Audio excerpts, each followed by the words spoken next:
Imagine a map of Europe. Locate the center, the crossroads where east meets west. Now, watch as a country the size of France simply disappears. For 123 years, this was the reality for Poland.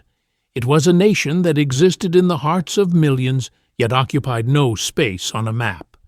This is not just a story of war, but a study of how a nation can be unmade by its own hands, and how it can be rebuilt from nothing but memory.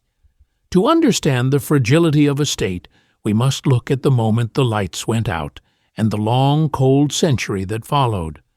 The story begins not in weakness, but in grand design. In the 16th and 17th centuries, the Polish-Lithuanian Commonwealth was a titan. It was one of the largest and most populous states in Europe, a unique experiment in noble democracy and religious tolerance. While the rest of the continent was defined by absolute monarchs, Poland was a crown shared by two nations. It was a land of grain, wealth, and the legendary winged hussars who saved Vienna and perhaps all of Europe from collapse. But within this greatness, the seeds of fragility were being sown. The very freedoms that made the Commonwealth unique would eventually become the tools of its destruction. By the mid-18th century, the Commonwealth was no longer a powerhouse, but a paralyzed giant. The political system was built on a concept called the liberum veto.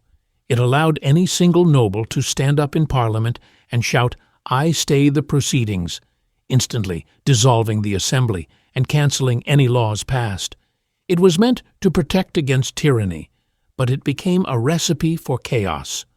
Foreign powers, Russia, Prussia, and Austria, soon realized they didn't need to invade Poland to control it.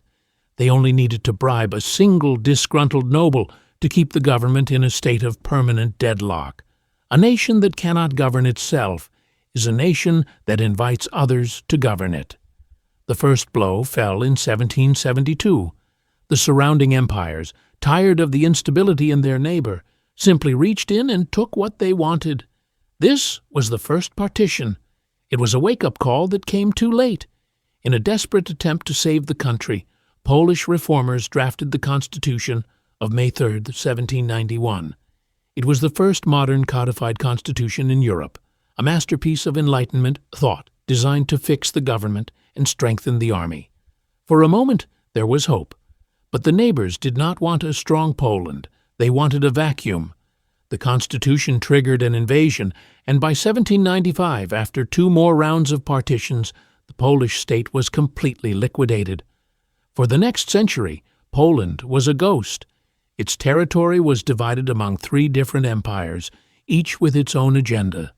In the Russian-controlled East, the Polish language was banned in schools. In the Prussian West, the land was systematically taken from Polish farmers. The world moved on. Empires rose and fell. The Industrial Revolution transformed the continent, and the name of Poland began to fade from international memory. Yet the nation refused to die.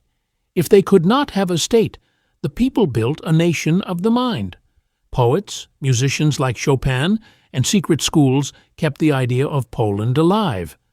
They learned that a nation is not defined by a border, but by a shared will to exist. The near collapse of the Polish identity was most visible during the failed uprisings of the 19th century. Time and again, young Poles took to the streets with outdated weapons and romantic dreams, only to be crushed by the professional armies of the Tsars and Kaisers. Each failure led to executions and exile to the frozen wastes of Siberia. It seemed that the more they fought, the more they lost. The fragility of their cause was agonizing. By the start of the 20th century, many believed the dream was over. The Polish people were becoming Russians, Germans, and Austrians. The fire was flickering out. Then came the Great War. In 1914, the three empires that had swallowed Poland went to war with each other. It was the catastrophic turning point the Poles had waited for. As the giant empires bled each other dry, the Polish leadership, led by figures like Józef Piłsudski, saw a narrow window of opportunity. They didn't just wait for freedom, they fought for it on all fronts, switching alliances and building an army from the fragments of the collapsing empires.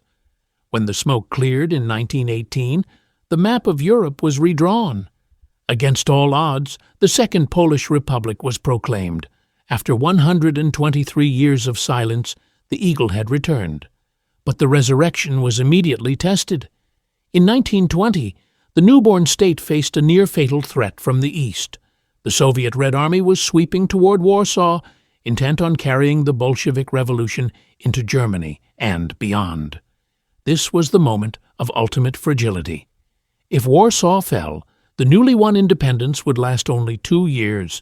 In what became known as the Miracle at the Vistula, the Polish army executed a daring counterattack that shattered the Soviet lines. It was a defining decision that saved not only Poland's sovereignty, but likely the fragile peace of post-war Europe. The nation had been reborn, and it had proven it could hold the line. The consequences of these centuries of struggle are etched into the Polish character.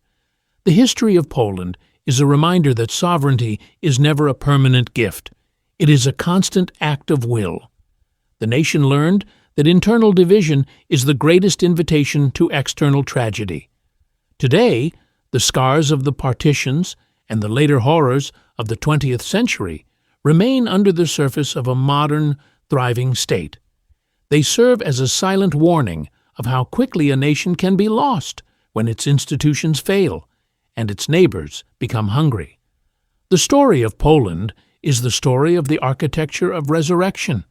In the end, what makes a nation?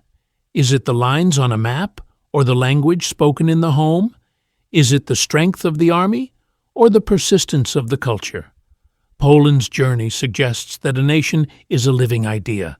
It can be buried, it can be suppressed, and it can be erased from the official history of the world, but as long as one person remembers, it is never truly gone.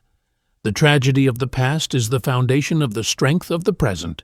We look at the map today and see a solid, sovereign state, but history tells us that beneath that solid ground lies the memory of the void.